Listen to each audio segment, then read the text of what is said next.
the only hero who could save the world, resolutely chose to join the Demon King after transmigrating, all because of one mistake made by the goddess. A hero who should have been sent to the beginner village accidentally arrived at the Demon King. As worse still, the strongest fighter was standing right before him. Yet he had absolutely no idea, because the goddess had told him his first stop was the beginner village, and the monsters there were all pathetic weaklings. So the hero attacked the monster without the slightest hesitation. Die, you low-level tutorial monster. But naturally, he was defeated with zero suspense, so the hero was thrown into the dungeon. But unwilling to give up, he kept yelling for another fight with the Minotaur. However, all his shouting attracted the headquarters second-in-command, Gabuzai. He simply took the heavy sword in his hand and gently set it on the ground. The violent sound nearly scared the hero into wetting. That thing was actually a real sword. Fine, I'll be quiet. Gabuzai turned and left. Human, if you make noise again, I'll stew you. After the other party left, Il sat on the ground, completely confused, because the goddess had once told him this world would be a relaxed and delightful adventure. Not only would there be no danger, the village chief's 18 daughters would even keep him company, but little did he know, all of this was a lie the goddess told to send them to another world and boost her performance. Just as Il was racking his brain in confusion, a voice suddenly came from Oldly next door. Are you the new hero? So Il quickly answered, and asked who the other person was. I am a hero too. We read currently in the slave building of the Demon King's castle. Il was utterly stunned, but what happened next stunned him even more. The big brother hero next door gave a wicked smile, then shouted in a deep, powerful voice, "You guys who call yourselves heroes, are you all alive?" As soon as he finished, the entire dungeon instantly erupted. I am an S-class hero. I am still alive. I am a hero too. Big brother looked proud. As you can see, there are more than 100 heroes in this dungeon. The boss here is the Minotaur, Lordran. The second boss is Gabuz. Both of them are famously brutal. And also, Big Brother suddenly choked up as he spoke. The miserable situation we read now is all thanks to that demon, Rachel. Il was dumbfounded. Wasn't Rachel the goddess's name?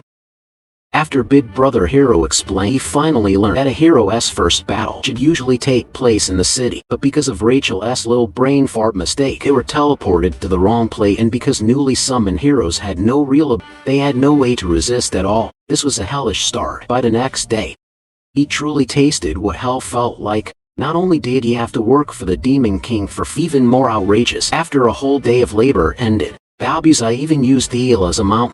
Let us head back, slaves, you short and chubby little goblin. One day, ILL definitely. After returning to the slave dungeon, Il was completely drained, but after resting for a moment, he suddenly remembered the goddess seemed to have said heroes had the special privilege of a status window, so he hurriedly summoned it.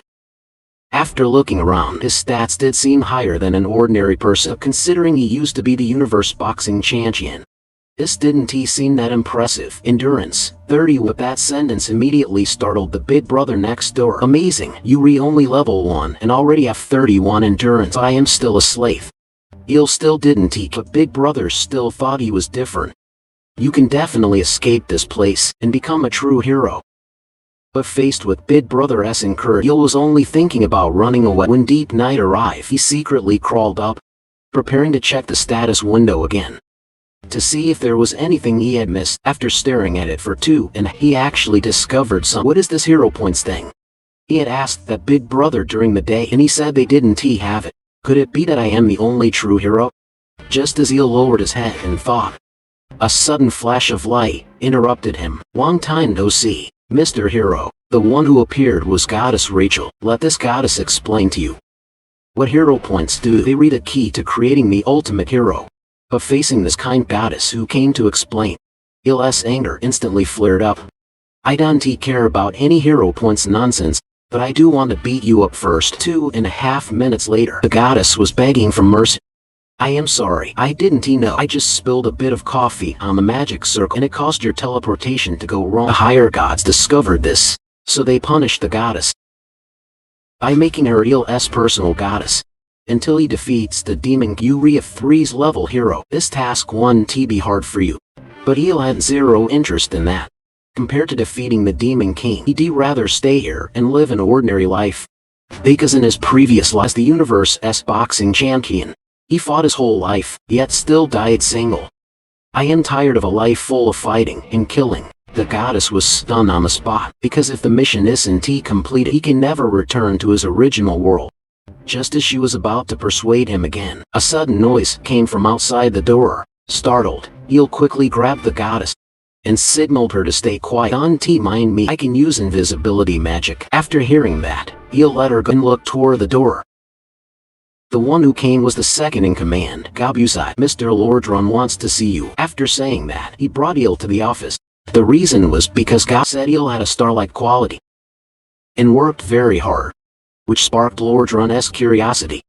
So that short, chubby goblin praised me like that. One day I'll definitely deal. Working hard is a good thing. So I want to appoint you as chief slave. Hearing this, the goddess was completely stunned. This guy is actually competing with me? You be going to refuse him? Hurry up and reject him hard. A human hero must never bow to the Demon King. Of course, Il gave a sly smile, then dropped to his knees and kowbowed loudly.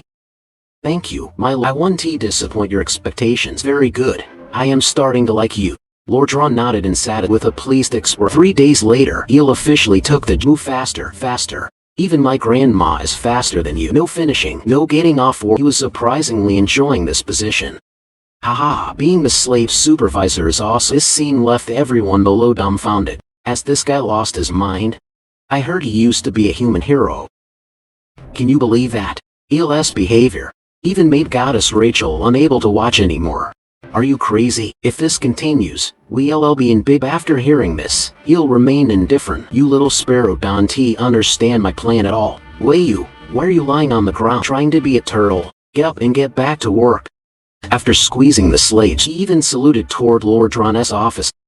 Thank you, sir. I'll work hard.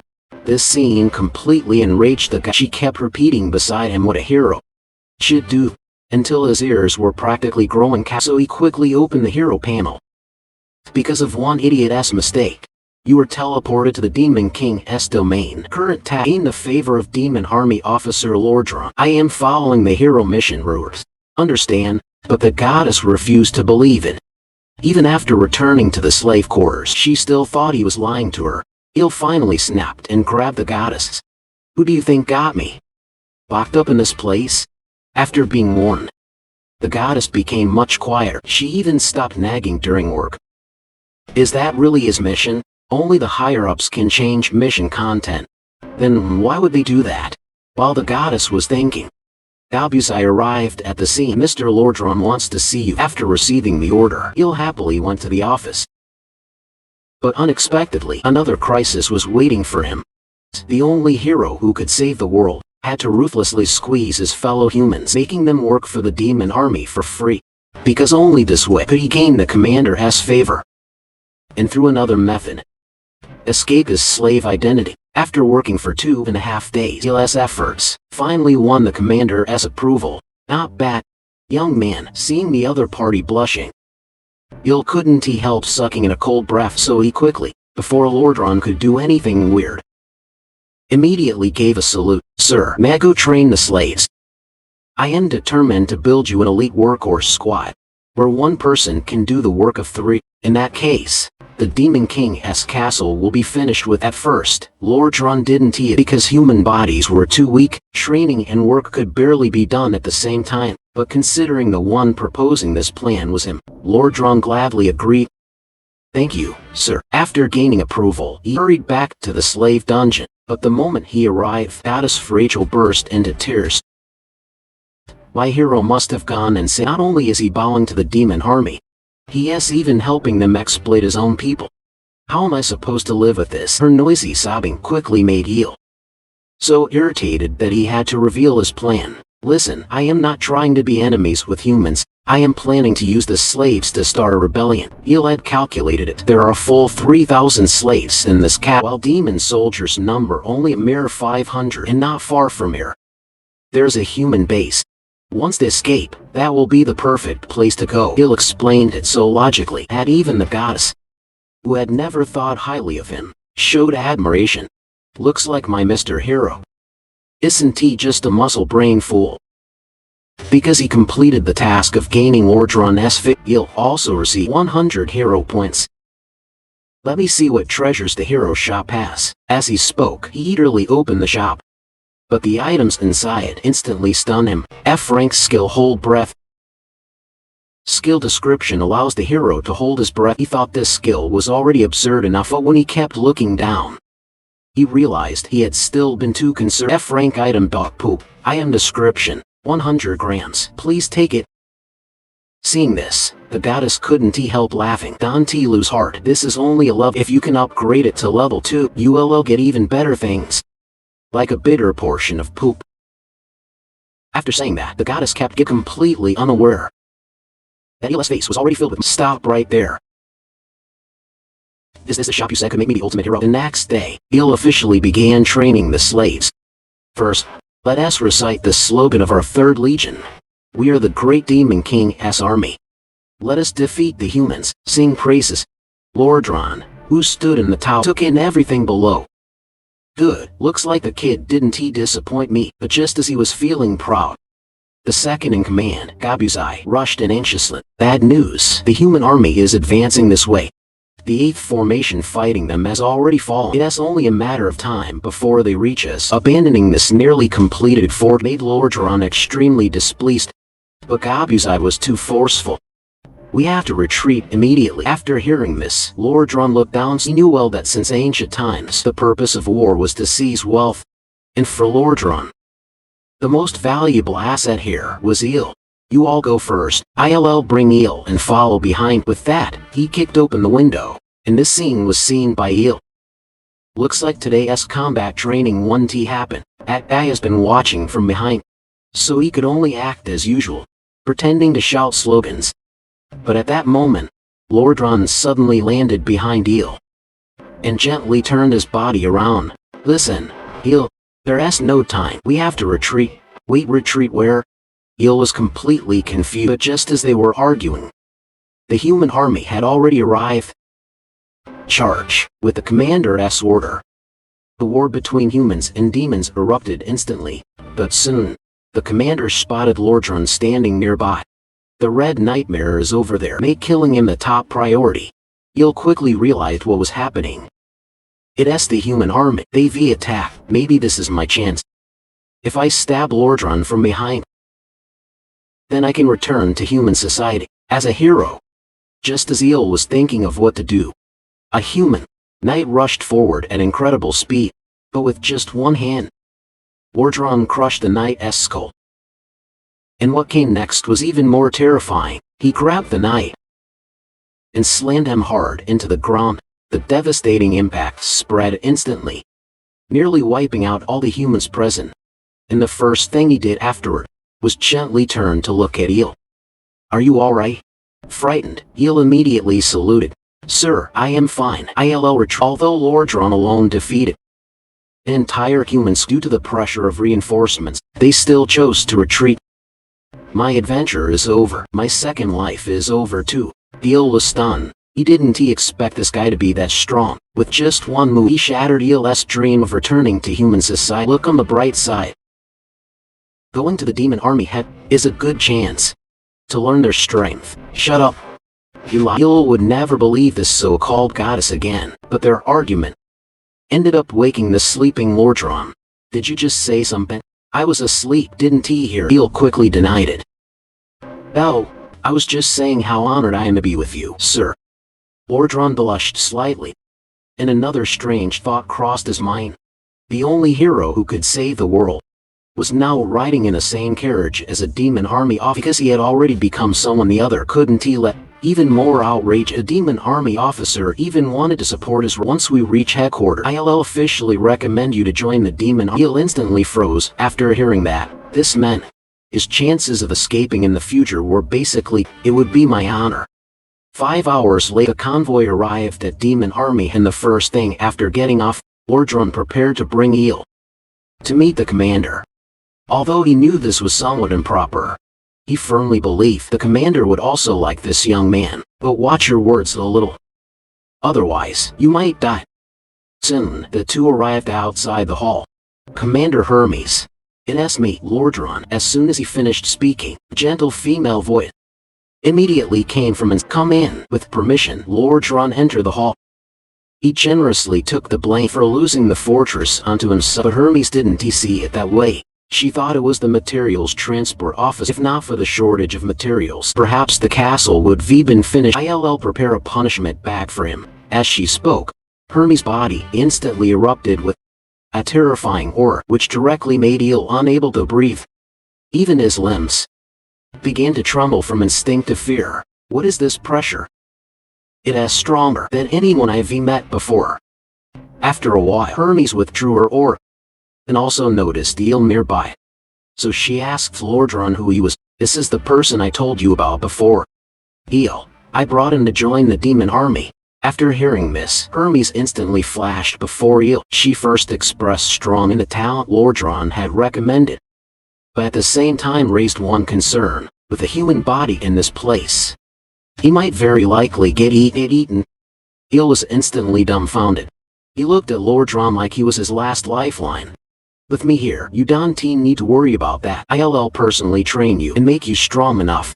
But this proposal was firmly rejected by Hermes, because she felt it clearly wasn't worth it for a high-ranking officer like Lordron to try. So she reached her hand into her mouth and rummaged around hard a few times, and her body began twisting wildly. And then she spat a strange creature out from the top of her head. Starting today, you will be my pet caretaker. His name is Bobo. Cute, isn't he? Cute my foot. Il only wanted to stay far away from that foot under Hermes' pressure. He could only compromise in the end. It is my honor to take care of Bobo. Very good. As Hermes spoke, she tossed the dog over, then told Il some good news. Don't forget if he gets angry when he has hunger, and when he has angry, he likes eating. Just like that, Il successfully joined the demon army, and at the same time received the hero mission, and the content was actually asking him to win Bobo's love. Il turned to look at the sleeping Bobo.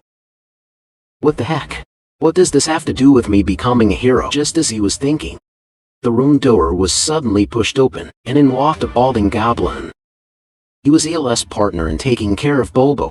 Il first showed goodwill to him, but at the same time, he understood as long as danger appeared, the other guy would definitely offer him up as food first. You and I are going to prepare dinner for Bobo now. The balding goblin used a commanding to explain to Zhao. If you understand, then now you can. Before he finished, Bobo had already woken up. The terrified balding goblin immediately hid behind. This newcomer is the food prepared for you.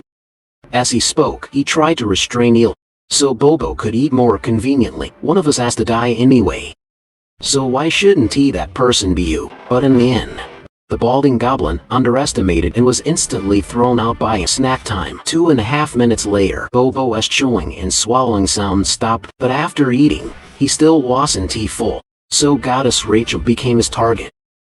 Save me, hurry, save. As they ran, Bobo's anger grew higher and higher, and he even started treating Il as food. Think of something quick. How do you calm an angry dog? Got it. Il suddenly had an idea. No dog can stay unmoved by this phrase.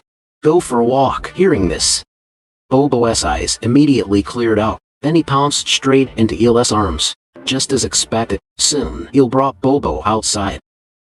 But they didn't know where the kitchen was. While they were wandering around, blind goblin unexpectedly appeared before them. So Il quickly called out to him. Handsome, where's the kitchen? The kitchen is on the right. After saying that, the goblin ran off without looking back. This made Il burst into laughter.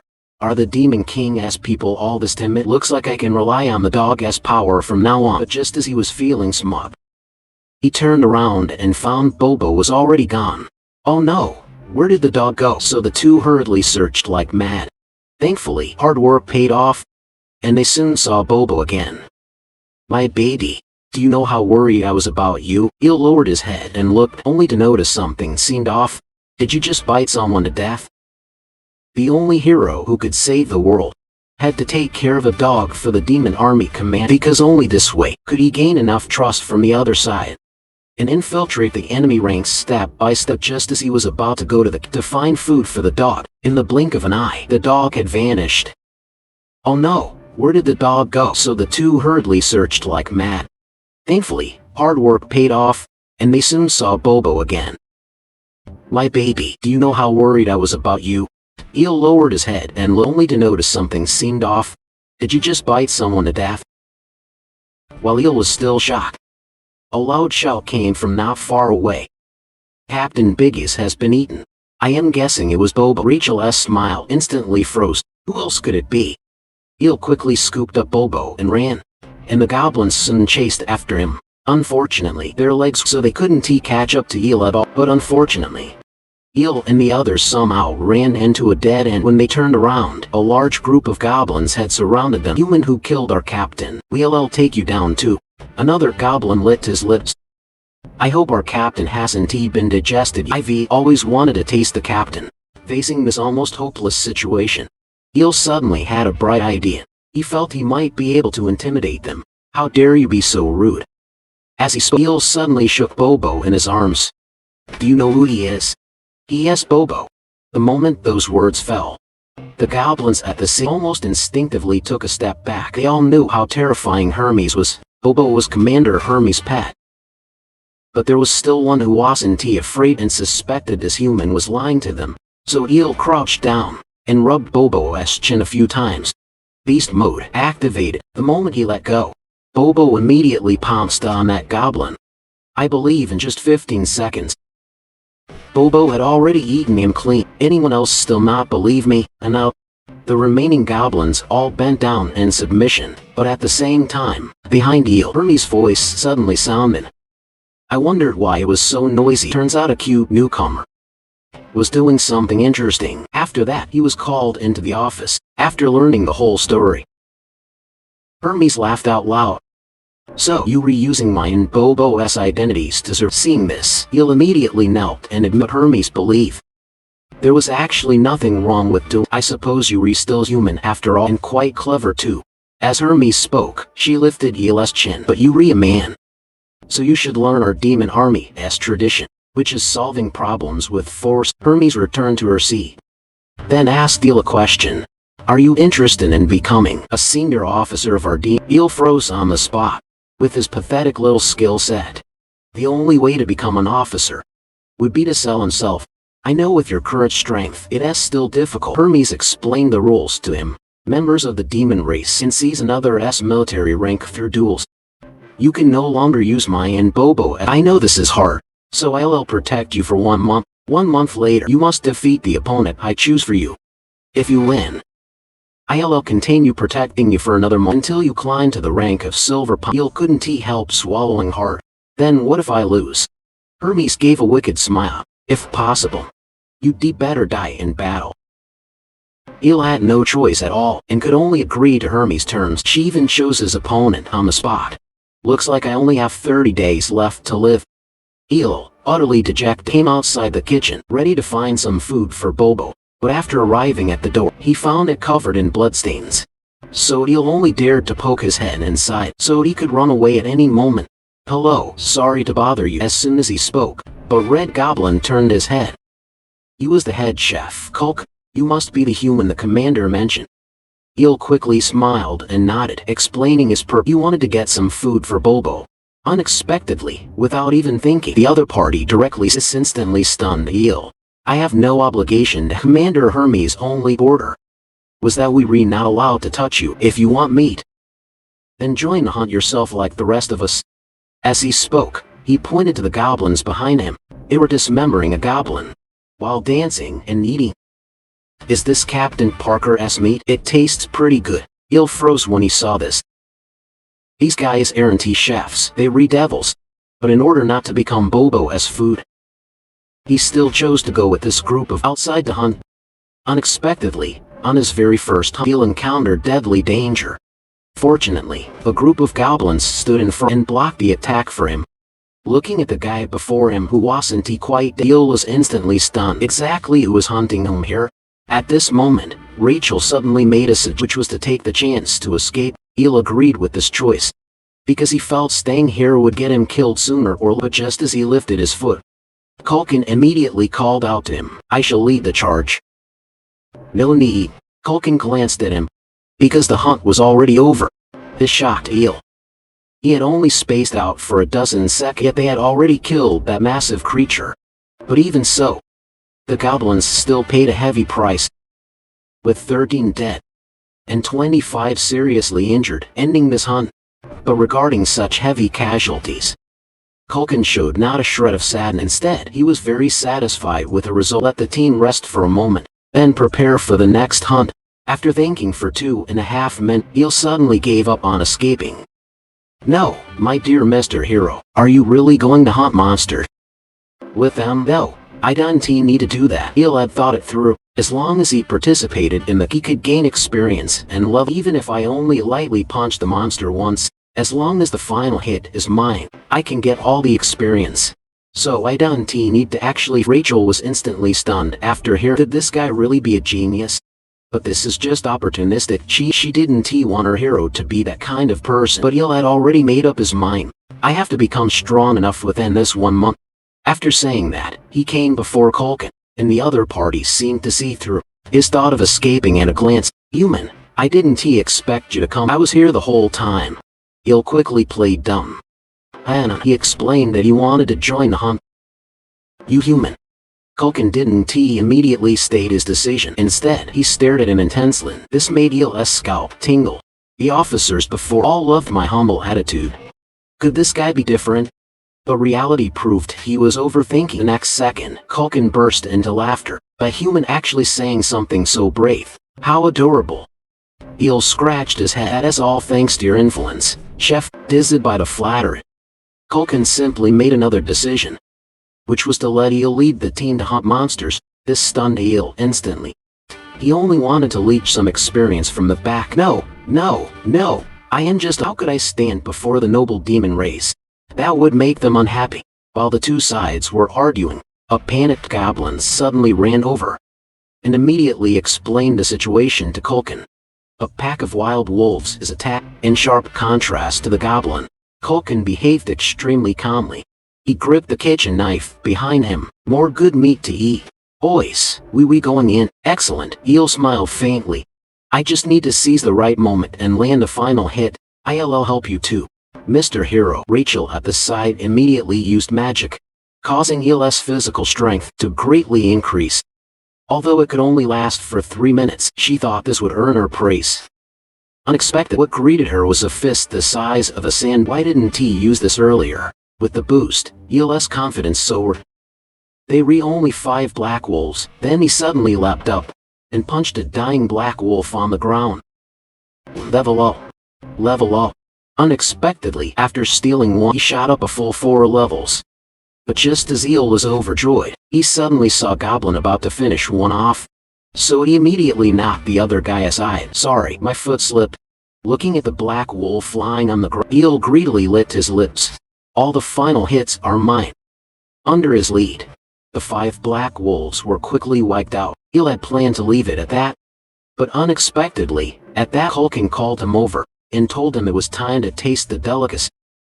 This was the chef's privilege, being able to enjoy the freshest food.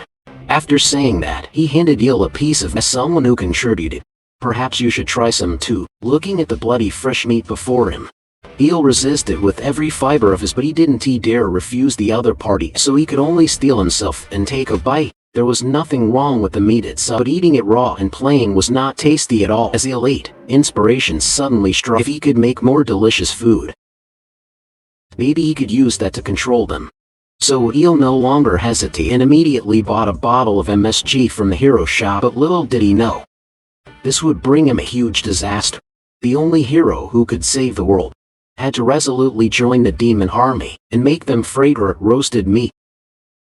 Because only this way could the weak him conquer this group of monsters' stomachs with flavor and gain a chance to turn them to his side. But this approach caused Goddess Rachel a strong dissatisfaction, because she believed something as precious as hero points shouldn't be used to buy little things like seasoning. Even if they think it tastes, it won't do anything useful. You have to look at the bigger picture.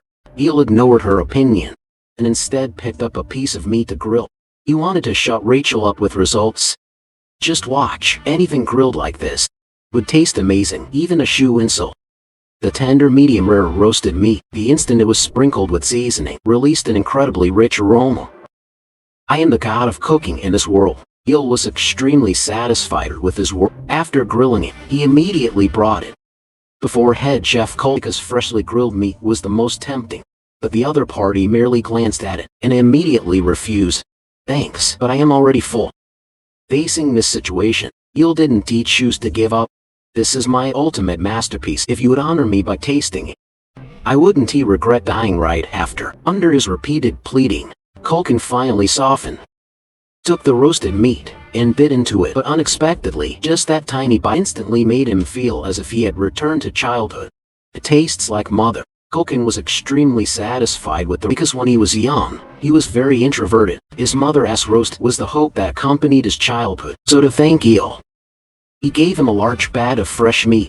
As a reward, if you need anything, feel free to come find me again. Il carried the fresh meat back to the Domatobo.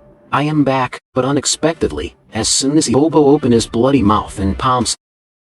In the emergency, Il hurriedly took fresh meat from the back, and finally succeeded in stuffing Bobo's baby. Eat as much as you want. With a source of food, Il no longer had to worry about becoming Bobo's ration and instead fully became his master. After eating 30 jin of fresh meat, Bobo's affection for Il increased greatly. Congratulations, mission complete. Successfully gained Bobo's favor. Reward 200 hero points. Completing the mission greatly boosted Il's confidence. Great, exactly as randomly planned. Then he opened his status panel. But Rachel beside him froze the moment she saw it. You re not using those 22 free attribute points? Are you saving them for the next round? Isn't he? Because some never told me what these things are for. Il immediately retorted.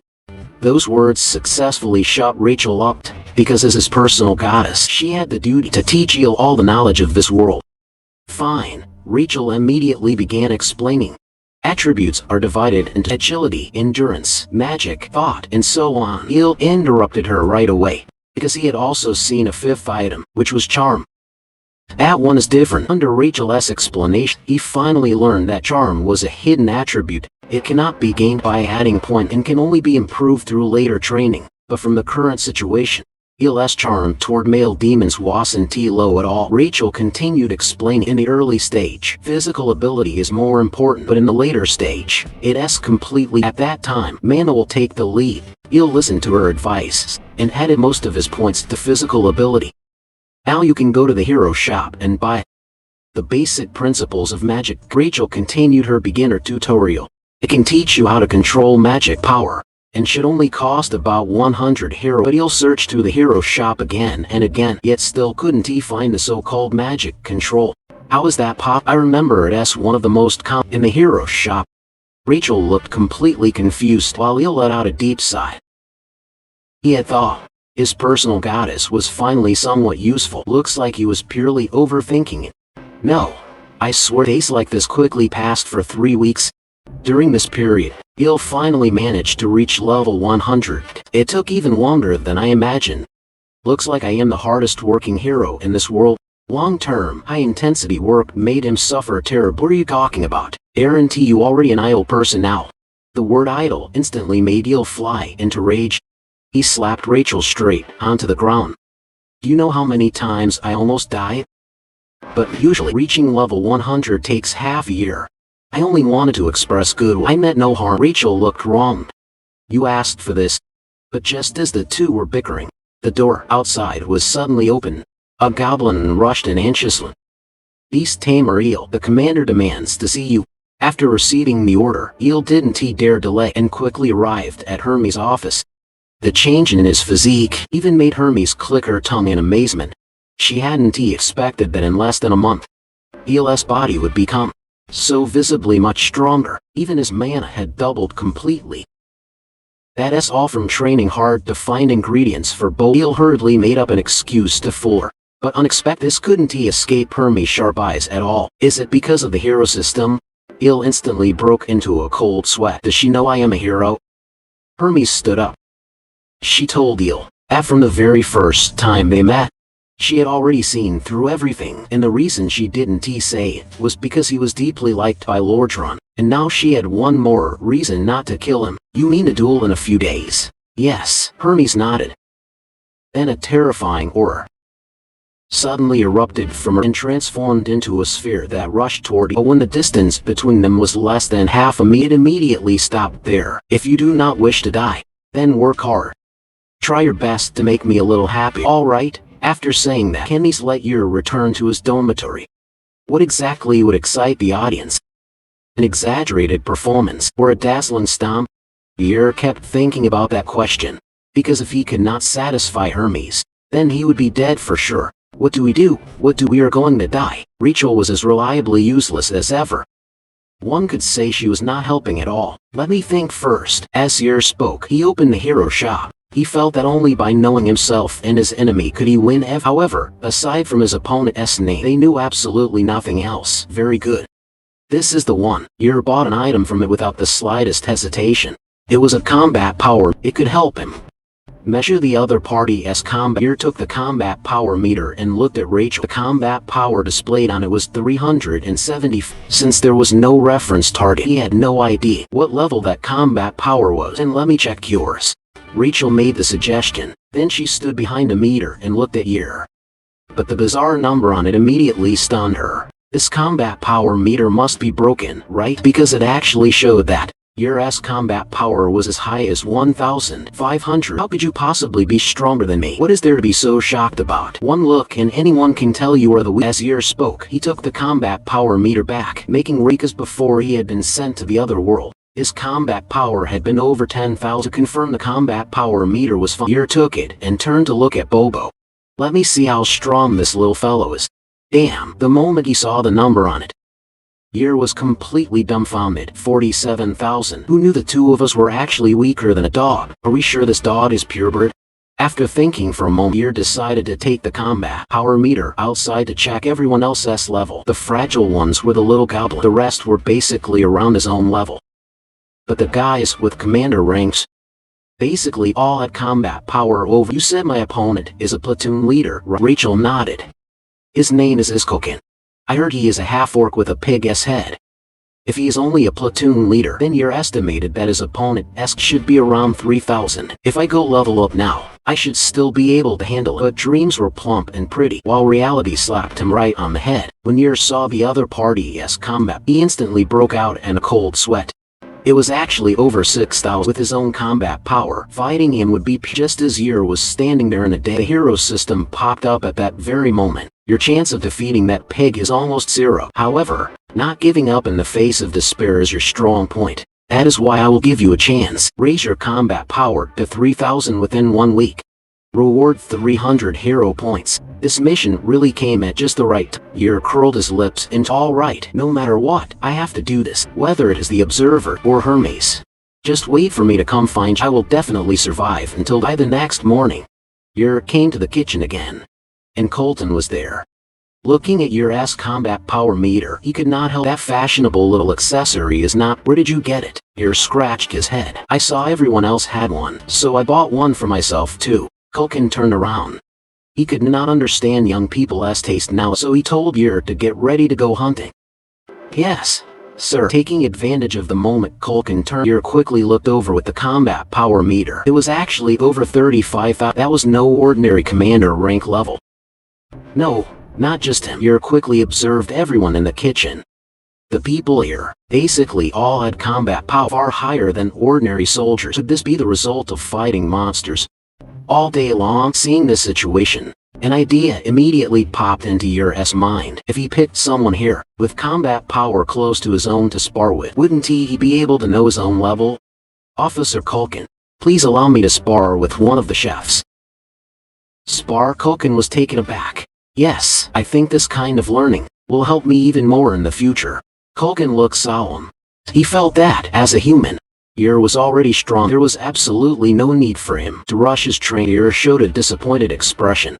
What a shame. Today, I brought some meat to roast, as thanks.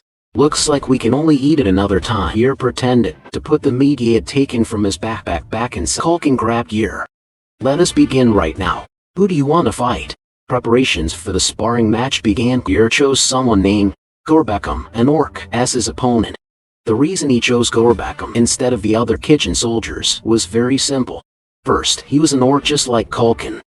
And besides, Gorbeckum looked like the dumbest one. Among the kitchen soldiers, however, his combat power was 2,000. That was almost twice your combat power. To be honest, he did not think he could win, but I have to win. The terrifying strength Culkin had displayed kept flashing through his mind from time to time. The orc before him was far weaker than Culkin. If he could not even defeat this person, then he had no chance at all against Culkin. What is going on? We have to go hunting. Yer and Gorbekam are going to spar. After the kitchen soldiers heard the news that Yer and Gorbekam were going to spar, they all gathered around. Sparring? What is that? Fighting? How do you not know that? It means killing each other. Then that means Yer will die. Those slow-witted kitchen soldiers discussed it seriously. If Yer dies, who will roast meat for us? We cannot live without meat. Let us kill Gorbekam first. That is a good idea. Just as the unfortunate kitchen soldier Gorbekam was about to have his death sentence announced, Culkin stepped forward to mediate. All of you shut up, you fools. Sparring is not killing. It is only testing each other's strength. Under Culkin's words, the kitchen soldiers muttered quietly. Is it an arm wrestling? Maybe it is tug of war. Culkin decided to stop caring about these idiots. Listen carefully, Gorbekam. He only needed to make Gorbekam Yer's sparring partner. Understand the situation. You absolutely must not kill Yer. You may hit him, but hold back. Do you understand? I understand. Gorbekam answered with a foolish expression. He scratched his head carelessly, his gaze unfocused. He did not look reliable at all, but do not hold back too much either. Just hurt him enough for it to be real. Do you understand? I understand. It would be best if you do not break anything. Sparring really is hard. Once this is over, I will give you more meat. Put in some effort. After hearing the word meat again, Gorbekam's eyes instantly lit up. Leave it to me, head chef. Gorbekam suddenly spoke fluently and stepped forward. Here, let us begin the sparring match. All right, please go easy on me. Gorbekam and Yer stood opposite each other, keeping a certain distance between them. Culkin acted as the referee, raising his arm. Ready, begin. As Culkin's arm fell, the match began. Gorbekam took his stance.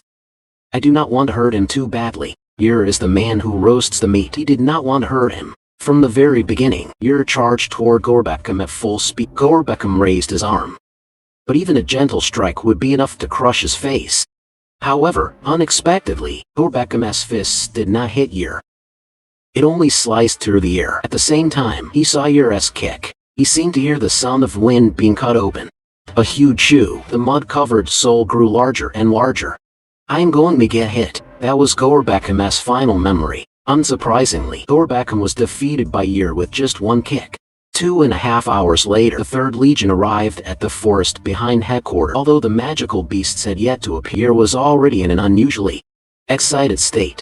To be honest, he had not expected himself to win, yet he had knocked down an orc whose combat power was twice his own with one blow. So now he knew combat power did not decide. He still had the strength to fight Gorbekam. However, of course, Culkin was far stronger than today's Gorbekam by a great deal. After all, he possessed strength truly worthy of being called a monster. A large number of young Talas have appeared ahead. At last, the news Yer had been waiting for came. Really? So this area is Tala's territory? Culkin was utterly confused. This is a little strange. There usually are not any Talas groups in this area. This made the usually decisive Culkin hesitate a little. Yer walked up to him. Is there a problem? Could it be that Tala's meat tastes bad? No, Tala's meat is quite delicious, especially that chewy Tala's bone marrow. It is practically top. But Talas live in groups. If we are not careful, they may come out in swarms. Especially the mother Talas, also known as the Talas Queen. She has an intense maternal instinct. If we provoke her children, then things will become very trouble. Then can we clock out now? Yer scratched his head and smiled. Since Tala's meat is so delicious, we still have to catch them, Culkin said calmly. Anyway, the Tala's queen rarely appears outside the nest, so it should be fine. As he spoke, he raised his giant kitchen. Everyone, charge. Today's snack is Tala's bone marrow. The kitchen soldiers sounded their battle cry and began charging. Remember to capture them alive. Their body fluid is the real essence. While the kitchen soldiers began fighting, Yer started his performance again. He deliberately accidentally knocked a soldier flying, then stole the monster's last hit. The last hit is mine. I need to level up. Yer kicked one after another, and his level kept rising. You are really at kill stealing, Sir Hero. Of course, Yer laughed happily. If this kept going, you would definitely surpass Culkin very soon. But just then, The ground suddenly began to shake, and a tremendous rumble rang out. What is going on? Yer looked around in confusion. The kitchen soldiers were just as shocked. But very soon, the culprit behind the tremors quietly appeared. It was actually the Tala's queen. Her enormous body almost made the sky itself darken. Seeing the pile of young Tala's remains on the ground, the queen's furious body trembled uncontrollably. She wanted to end these people's lives at once. Yer raised his head and looked over. He wanted to know just how much combat power this queen, whom even Culkin feared, had. But the moment Yer aimed the combat power meter at her, the combat power meter immediately sounded unable to measure. Mr. Culkin, what should we do now? Yer turned his head, only to see Culkin's back as he fled. Everyone, may fate let us meet again. Try your best to survive. Yer was dumbfounded. What the hell? That irresponsible bastard. At this tense moment, the Tala's queen's legs shot toward everyone like bullets. A large group of goblins who failed to react were killed instantly, but the queen still had not vented her anger. She let out a roar that shook the heavens, almost shattering Yer's eardrums. How can this thing make such a bizarre shriek? But before he could figure it out, Rachel's voice suddenly rang beside his ear. Sir Hero, look behind you. After receiving the warning, Yer turned his head and he saw a scene that left him stunned. Dense waves of young Talas on the ground were rushing toward him. Run! Yer had no choice.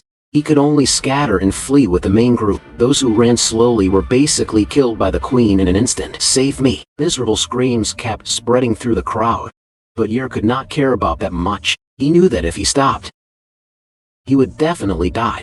He did not want to die. After running for 10 minutes, Yer soon reached the entrance of a cave. Hiding inside should be safe. Rachel nodded. Safe. I observed it. There are no monsters inside. Although Yer did not believe her words, the inside should at least be safer than an open-air place. After thinking for a moment, he still walked in. This cave was deep and very spacious, as if it had formed naturally. Doesn't that mean the Tala's queen can squeeze into? Rachel's words made Yer freeze instantly. He quickly observed his surroundings and discovered that on top of a rock there was a puddle of green mucus. This cannot have been left by a Talas, but Culkin said there were no Talas nearby. So they continued walking deeper inside. Then they discovered an even more terrifying scene. Deep inside the cave, it was packed with countless Talas eggs. Could this be the Tala's queen's nest? Yer stared at everything before him in disbelief. We cannot stay here. However, while he was still dazed, a Tala's spike shot rapidly toward him. Yer dodged sideways. Why is there another adult Talas here? There was no time to think. He picked a random direction and started running. Are you sure this direction leads to the exit? Yer did not answer Rachel. He just kept running blindly. But very soon, he tripped over an unknown object. In that desperate moment, Yer randomly picked up an egg from the ground as a wee pawn and hurled it hard at the Talas to attack. Unsurprisingly, the other party caught the way the Talas held the egg was extremely careful, as if it was terrified of breaking. What is going on? Yer looked at the Talas that had stopped attacking. Is it trying to protect that egg? Rachel was silent for a few seconds. I think it likes the thing you threw at it, because it is covered in slime. Yer turned his head and looked at the eggs on the ground. An idea naturally rose in his mind. Could these be Tala's eggs? Yer grinned. Then he picked up another egg. This action instantly made the Talas nervous. Then he took his stance and deliberately threw it far away from the other party, but it was still caught with loving care by the adult Talas. What terrifying speed! What should we do next? Yer raised the corner of his lip. Do you even need to ask? I still have over 100 eggs here. A dozen minutes later, the adult Talas was already exhausted and panting. But even so, most of the eggs were still unbroken. Come on, give me the next egg. Yer stretched out his hand toward Rachel. That one just now was the last one. Hearing this, Yer instantly froze. This is bad. The furious adult Talas stopped indulging him. It immediately charged over at terrifying speed. Buff me. Hurry up and buff me. Rachel did as she was told. Blue light shimmered around Yer's arm. That thing has already become weak from catching eggs. So I can win. Yer raised his fist and smashed it forward with all. The moment the two collided, half of the Talas' shell was instantly shattered. Pure white bone jutted out. I won. Yer looked utterly incredulous. Sir Hero, are you all right? Yes. The instant the buff disappeared, Yer felt as though his entire body had been crushed. It really hurts. Wait, I can cast a healing spell. As Rachel spoke, a dazzling light shone from her hands. Yer's twisted wounds also began to slowly heal. After his wounds were healed, he immediately added all the stat points he had gained from leveling up, but in the next second, a familiar voice came from deep within the cave. Yer raised his head in surprise. The person who came was Culkin. Chef, you are still alive too? Of course. Thinking of the way he had run away, Yer was speechless. Why are you here too? I discovered this cave while running away. It seems we are both very lucky. Culkin laughed happily. However, just then, Yer told him this was the Tala's nest. Those are all Tala's eggs. This place is their hatchery. Culkin stared at the eggs with burning eyes and gave no response. These soft eggs are all top-tier ingredients. Most people die before they ever get to taste them. We need to run now. Yer could not help cursing.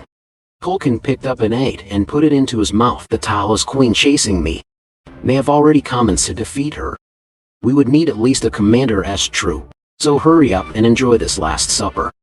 While the two were arguing, the sound of footsteps suddenly echoed from out. The ones who came were kitchen soldiers. Is this really my last meal? Yer was unwilling. He had not even gotten a wife in the other world yet. My life cannot end like this.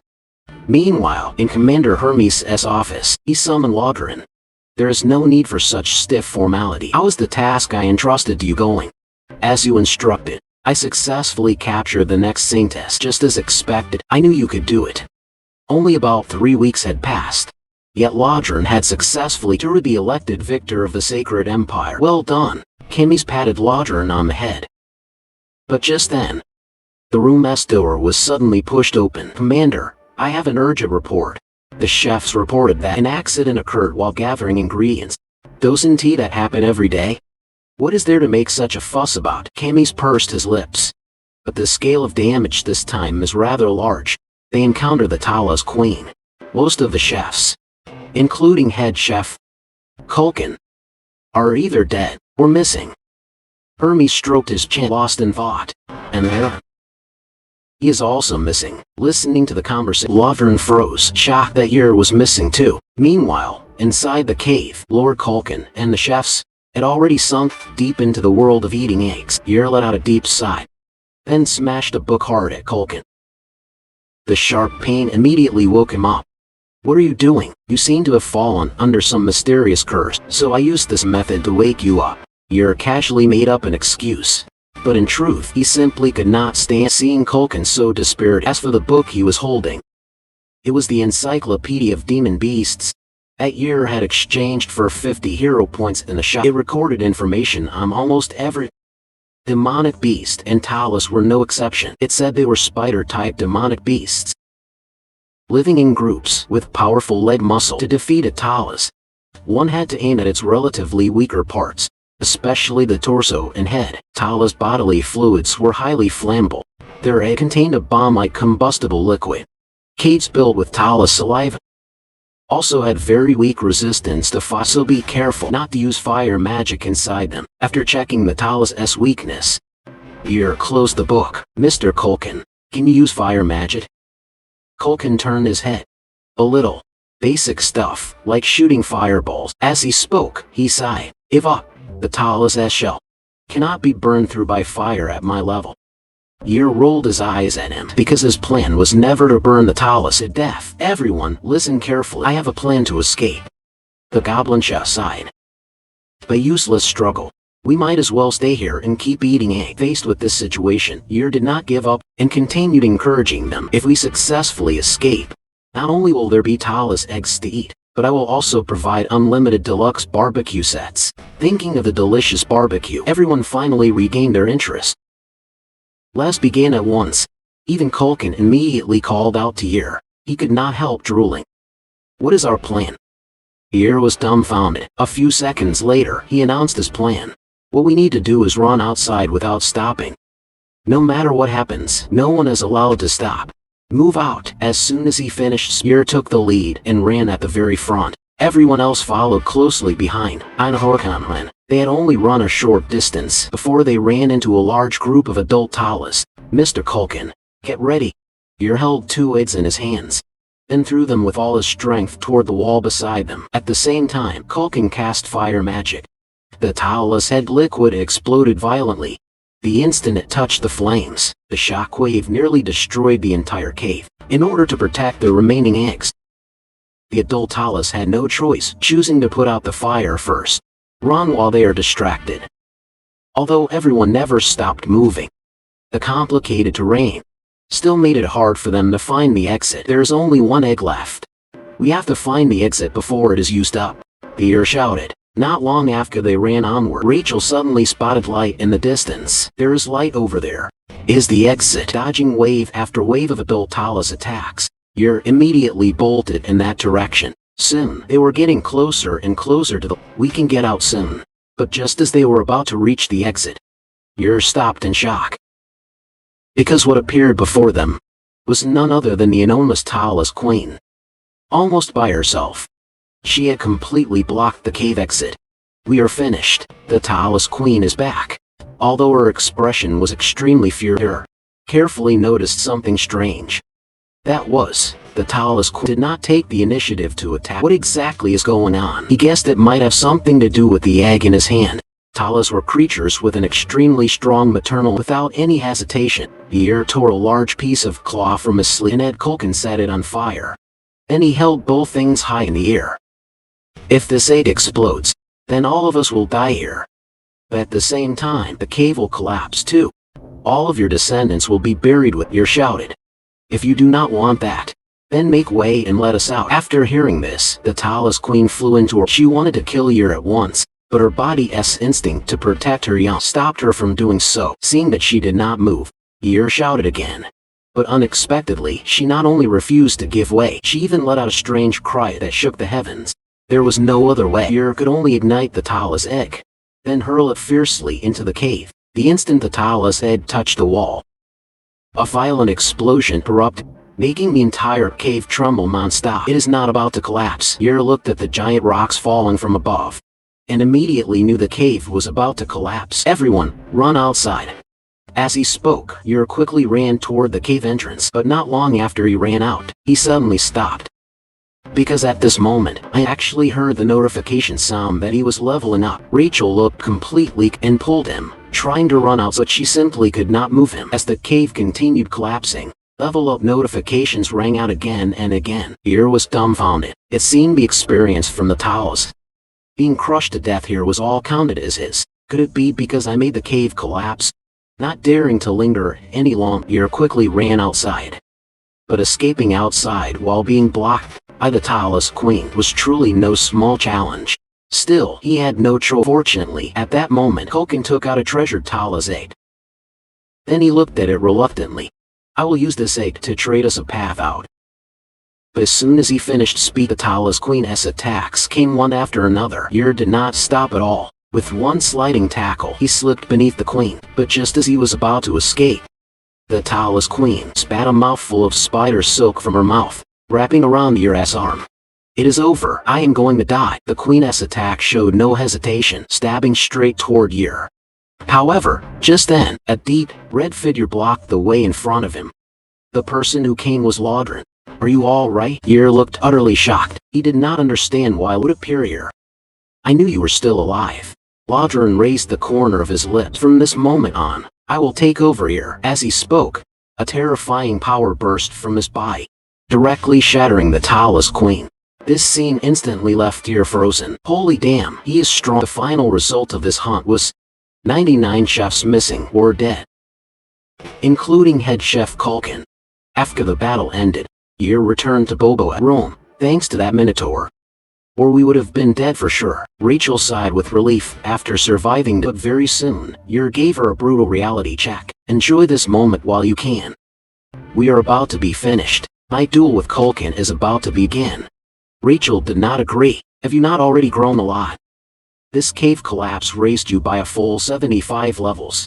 Now Yer's level had already reached 200, but his combat power was still only 3,500, while his opponent had a full 6,000. But Yer had already thought it through. The outcome of a battle was not decided by combat power alone. His sparring match with Gore Beckham was a perfect example. Rachel nodded in agreement. That is right. Battle is not only a contest of strength, it also depends on magic. If you want to defeat an opponent of that level, you must learn how to use magic. But unfortunately, Yer had no clue how. Easy for you to say. However, Rachel suddenly changed the subject. At the Tala's hatchery, you seem to have some experience using magic. Her words left Yer completely confused. I used magic. Could it have been that time?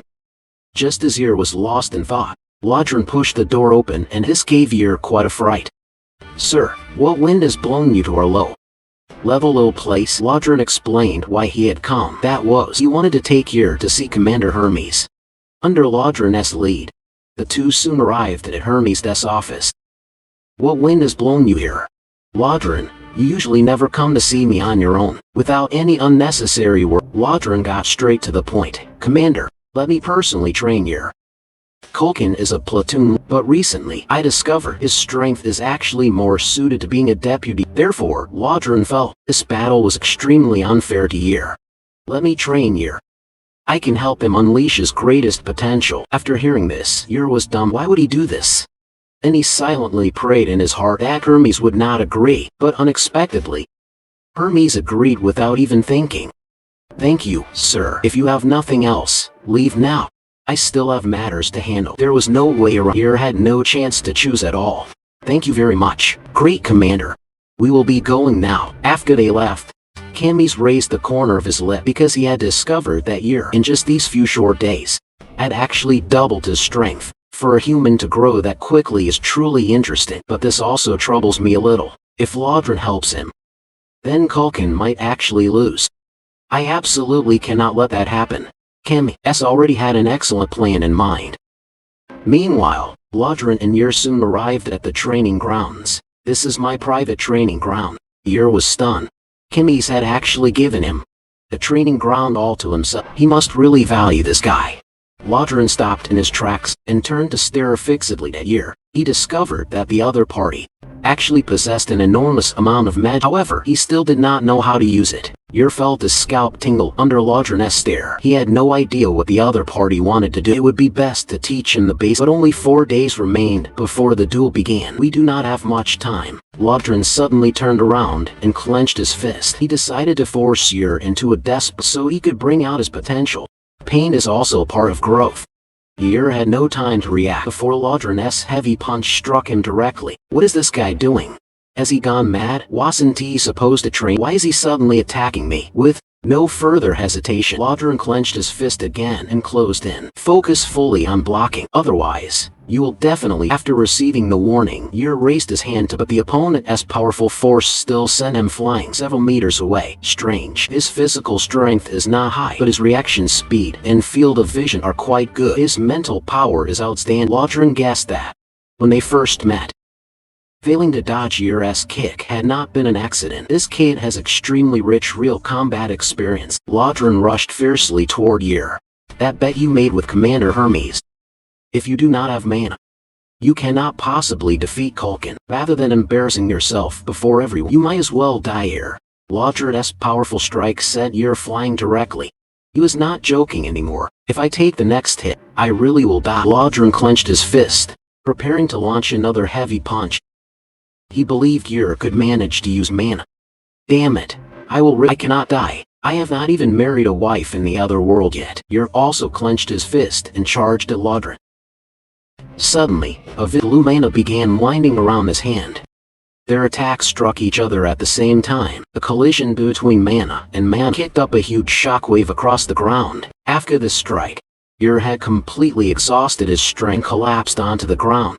Lodron walked over as well. Did you notice? You just used mana. Even in this situation, Yer did not forget to raise his thumb and flatter. That is because you taught me well. Lodron grabbed his hand.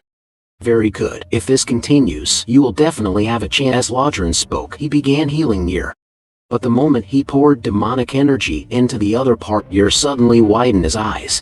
Because at this moment, his was sending waves of intense pain. Damn it. Yer struggled while spitting blood. He was now almost unable to breathe normally. Oh no, I forgot you were human. Lodron widened his eyes in terror.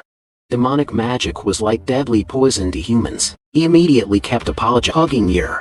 In this current situation, only the Saintess could save him. The powers of this world countered one another. Demonic magic restrained magic. Magic restrained sacred power. And sacred power, in turn, restrained demonic magic. Magic belonged to human. Demonic magic belonged to demons. And sacred power belonged to those who revered the gods.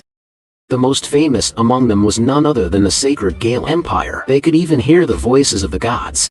And within the empire, they selected the most outstanding person to become the saint. At the 3rd Legion headquarters of the Demon King, a human woman was locked in a room deep inside. Her silver-white long hair fell all the way to her waist. Her snow-white skin and eyes as silver as her hair made her delicate features stunning enough to steal anyone's breath at a glance. But for some reason, her eyes were like those of a dead fish, without any life in them at all. Her name was Abelson Mariette. She was the next saintess of the Gatlan Sacred Empire. After being kidnapped by Laudra not long ago, she had been imprisoned in this place ever since. She had not even prayed to God for many days. The condition for becoming a saint was being able to hear God's voice. Although she could hear God's voice as well, she did not seek God here. She knew that no matter what, everything would be futile. Just as Abelson was lost in thought, the door to the room was suddenly open. The one who came was the Crimson Nightmare. Law's breathing was heavy, clearly because he had rushed here in a hurry. Seeing his anxious expression, Abelson felt confused, because the decisive Crimson Nightmare Laudran usually showed no emotional fluctuation. What is going on? Hurry and save this human, Laudran shouted anxiously. Yer had already fallen into a deep sleep. He felt as if his head was about to split open. Yer slowly recalled the final moment. He remembered being struck by Laudran and fallen to the ground. Damn it. Before dying, I was actually holding a man's hand. Yer felt deeply unwilling. No matter what, he should have died holding a woman's hand.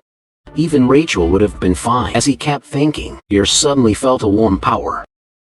He carefully opened his eyes, only to see a woman before him. She had silver hair and silver eyes. The goddess was expressionless and said nothing. I must already be dead, and I returned to that place, ready to be reborn. Yer firmly believed this thought. Goddess, I will never forgive you people. Also, send Rachel straight to hell. She is a demon wearing a goddess's mask. Lastly, if you still plan to make me a hero, then you have to marry me first. After hearing this, the saintess showed a trace of sadness. How pitiful. Did you two both die as lonely single dogs? Before Yer could savor the saintess's sweet voice, Laudran suddenly barged in. You are finally awake. With tears in his eyes, he hugged you, but the tremendous pressure felt as though it would make Yer's body burst apart. If this goes on, I am going to die again. Laudran quickly let go of Yer. After spacing out for a few seconds, Yer held his breath and looked around. The goddess was actually still there. Could she not be a goddess, but a real person? Oh no, what did I just say to her? As he fully recovered, Laudran anxiously asked the saintess. Abelson shook her head. That is still uncertain. You noticed it too. The demonic magic has not completely left his body. I do not know what the outcome will be later. After hearing this, Laudran froze. Even your sacred power cannot erase it. It may only be temporary. As time passes, the demonic magic may naturally disappear. So let us observe the situation for now. Abelson spoke calmly. I am sorry. I will find a way to compensate you with training. Laudran hugged Yer tightly again. No, my lord. There is no need to treat a servant like me. Before Yer could finish speaking, he was taken out of the room by Laudran. The saintess left behind looked puzzled. That demon is actually training a man. Who exactly is he? After leaving the saintess's room, Yer used feeding Bobo as an excuse to refuse training. Thank you for helping me out. Bobo, I heard you already ate. A soldier who came to feed you probably do not need to eat again today, right? Although Yer no longer had to worry about being beaten to death by Laudran during there was still demonic magic inside his body. This should not be a big problem, right? It will not actually kill me. As Yer spoke, he looked at Rachel. He saw her sitting on the ground, crying with tearful eyes, because everything Yer had said to Abelson had been heard clearly by her from the side. She had never expected that her hero would actually want her to go to hell. Yes. This is all my fault. The demonic magic in your body and the fact that you almost died. All of it is my fault, because I am a goddess wearing a demoness mask. I deserve to suffer eternally in hell. Yer suddenly realized that the things he had said really were a little too much. So he walked over to comfort Rachel. All right, Rachel, my little Ratchie, stop being angry. Cannot live without you, my buff machine. Shut up, I do not want to hear you speak. Time soon arrived at the next day. As usual, Yer came to Laudron's private training ground, then got beaten half to death. As for Saintess Abelson, she naturally became Yer's exclusive healer. Thank you for healing me. Before tomorrow's duel, I want to ask you for something. As Yer spoke, he scratched his head shyly. Could you pray that I do not die tomorrow? Also, if possible, I would like to invite you to watch tomorrow's duel. In the blink of an eye, the day of the duel arrived. Because of the intense training, Yer's whole body was aching everywhere. However, his mood was very calm. In other words, he had become stronger, but everyone at the scene did not think highly of him, because humans and demons had a natural gap in physical ability. Laudron, who do you think will win? Hermes, sitting in the audience, spoke. His talent is extraordinary, and he has already undergone harsh training, Laudron said without hesitation. Then do you want to make a bet? If you win, I will let you continue training him. Hermes did not think well of Yer. If you lose, I want you to kill him with your own hand. You said you believed in him, so you must take responsibility for your words. Understood. Laudron could only agree, and this agreement made him nervous as well. He did not want Yer to die. I can win. Yer lowered his head. Because under Laudron's training, he had comprehended a brand new skill. Laudron Combat Arts. It was a dynamic martial made up of 10 fist techniques. It was modified from the Codon fighting technique passed down through Laudron's clan. It pursued overwhelming power to subdue opponents. Although his proficiency was a bit low, Yer's physical strength had also improved quite a lot through training. I have to win, because a silver-haired saintess is watching. Just as Yer was lost in thought, his opponent, Bjork Culkin, also appeared at that moment. The demonic aura on his body had increased greatly in a short time. Clearly, this demonic aura was basically Hermes' doing. When Laudron saw the demonic aura on him, he stood up nervously. You cannot go back on. Understood, Hermes said with a smiling face. Soon, this duel officially began. Culkin's body continuously overflowed with blood, along with a furious roar. His voice was filled with demonic and echoed across the ground. At this moment, his combat power had reached a terrifying 10,500. What exactly is going on? He improved this much in just a few days. Yer was dumbfounded. What he did not know was, this was actually Hermes' doing. I will not back down. Yer clenched his fist, then quickly charged toward Culkin.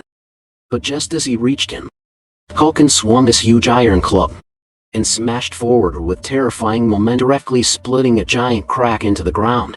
Yer twisted his body and dodged the attack. Then, from another direction, he launched an attack at Culkin. His fist slammed heavily into Culkin's face, but that strike was definitely not enough to beat, so Yer attacked again with his other hand.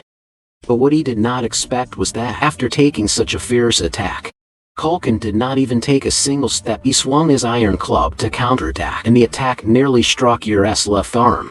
After dodging the attack, Yer raised his head to look at Culkin. Aside from a tiny bit of blood, he seemed to have suffered no serious damage at all. Before Yer could hesitate any longer, Culkin charged over at incredible speed. But these movements were predictable in Yer's eyes. After receiving Laudron's training, he could easily see through his opponent's moves. Do not panic. Yer recalled everything he had learned. The art of battle was the fusion of combat technique and mana. This could greatly increase the destructive power of battle. Was not only about strength. There was something even more important. That was combat skill with the intent to kill the enemy. Laudron had said, Yer could not use the combat techniques he had learned because he did not have the intent to kill the opponent at all. So attacks like that were meaningless. I understand now. I have to finish it in once. Yer clenched his fist, and a vivid blue light glowed around his hand. No matter who stands before me, I have to take him down. Yer, carrying mana, used Laudron Combat Arts to strike with perfect hitting Culkin's chest. The powerful shockwave directly pierced through him, even making the earth tremble.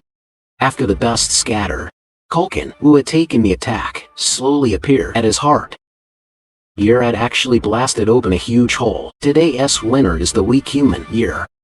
After hearing the host at the scene announce the result of this battle, Yer collapsed weakly onto the ground. That strike had used up almost all of his mana. I did it. I pierced straight through his heart. But just when everyone thought the outcome had been decided, from Culkin's wound, some kind of spiderweb-like substance began to seep, gradually filling the large hole in his body. Such a bizarre and insane ability. Did not look like something a creature like Culkin could possess. His heart was destroyed, yet he is not dead. How is that possible? It must be Hermes' doing. Yer also gradually realized this. He planted the black magic immortality curse on Culkin. Lodron broke into a cold sweat for years. Meanwhile, Hermes looked utterly pleased. He mastered this martial art in such a short time. His talent is unbelievable. But I had already expected it. After just a few seconds, Culkin had already stood up. What the hell is this? A curse? Rachel was also stunned. But if it is a curse, this state cannot last too long. Culkin charged forward while drooling. As Yer observed his opponent's movements, he found they were still the same as before. This attack is way too easy to dodge. But just as he prepared to dodge sideways, his legs suddenly gave out at the worst possible moment. Yer, who failed to dodge in time, was slammed into the wall by Culkin like a bullet. Yer was forced to grab his arm, then twisted it with all his strength. But even after the sound of bones breaking was heard, Culkin acted as though he felt no pain at all. He threw Yer out viciously. The force was so great that Yer almost lost consciousness for a moment. Damn it, I can feel it. Large parts of my bones are broken. Stand up. You can do it. From the audience seat, Abelson unusually spoke up to Yer. Right, it is not over yet. Encouraged, Yer forced his trembling body to slowly stand up. I absolutely cannot embarrass myself in front of the girl I have not even gone on a date with her yet. As Yer spoke, a massive wave of mana burst from his body. If my bones are broken, then I will cover them with mana, like armor. With mana empowering him, Yer moved again. He leapt high into the air, then gathered all his mana into both hands. Die! Yer's attack landed heavily on Culkin's head. It almost shattered his skull. But even so, Culkin still did not die. From his body, that eerie black mist erupted once again. Yer looked at Culkin's appearance, his gaze endlessly calm. Only victory and a date remained in his mind. Yer raised his hand. This is my job. Come on, muscle pick. As Yer spoke, he smashed another punch onto Culkin's head. Did you teach him that kind of mana control? Kenny's asked Lodron in confusion, but he received a negative answer. This instantly made him tense up. Ah. Then we need to be careful. He is a monster. For that word to come from his mouth, it carried no less weight than a Legion commander even for him. Aside from the Demon King, no one could challenge his status. This duel was soon declared over. When Yer came back to his senses, he had already returned to Bobomatori. What happened with the duel? Yer had not seen the final result of the duel. He only remembered that he had been beating up Culkin at the time. You won. Then the Saintess healed you. After receiving Rachel's answer, Yer quickly opened his hero system. He discovered that after that battle, he had directly risen 12 levels, and his attributes had grown quite a lot as well. He had even obtained a brand new skill, called Mana Control. But this skill was something even Rachel, the god of vast experience, had never. It is normal that you have not seen it. Yer could not help roasting her. What do you mean? It is because this skill is rare. Not because I am ignorant. Just as the two were bickering, Yer noticed that beside him, there seemed to be a small note. Meanwhile, after Yer, the Saintess returned to her room. She raised her head and looked out. That guy is too strange. He mastered the use of mana in 3 days, and even learned skilled combat techniques. For other knights, that would take at least over a month to achieve. He has unfathomable potential. Abelson rubbed her hands. A few days ago, she had prayed to God. Perhaps this is Heaven's response to me, or perhaps this is Yer's own talent.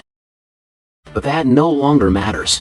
In any case, he won this duel. Perhaps he is the person I have been searching for all along. As Abelson spoke, she came to the door, then knocked on it. Saintess, what do you want? Abelson pursed her lips. I want to ask you for a favor. I want to go for a walk. Meanwhile, in Bobo's room, Yer opened that note. But what he did not expect was that it was actually left for him by the Saintess. She asked me to walk in the back garden. Yer trembled all over with excitement. Without hesitating any longer, he soon arrived at the agreed place.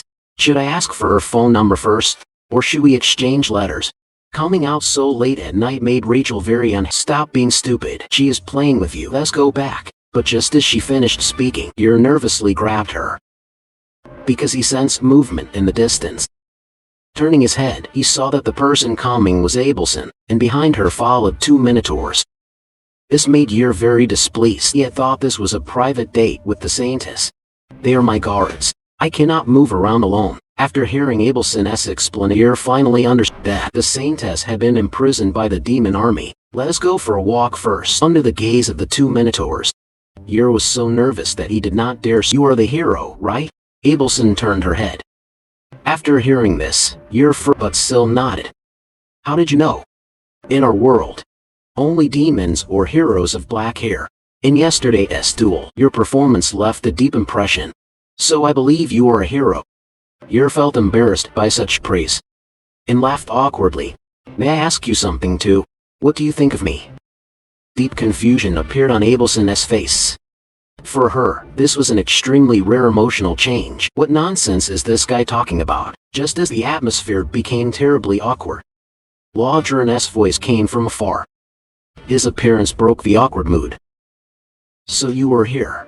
The Legion commander wants to see you. This was truly a bolt from the blue. The date Yer had worked so hard to get was thus carelessly declared over. He was brought by Lodran to Hermes' office. Well done. Kimmy sat cross-legged on the desk. Looking at Yer, this duel, I saw very clearly. Your recent achievements are quite dazzling. Kimmy flicked his finger. Do you still remember the proposal I made to you? Yer quickly nodded. Yes, I remember you said.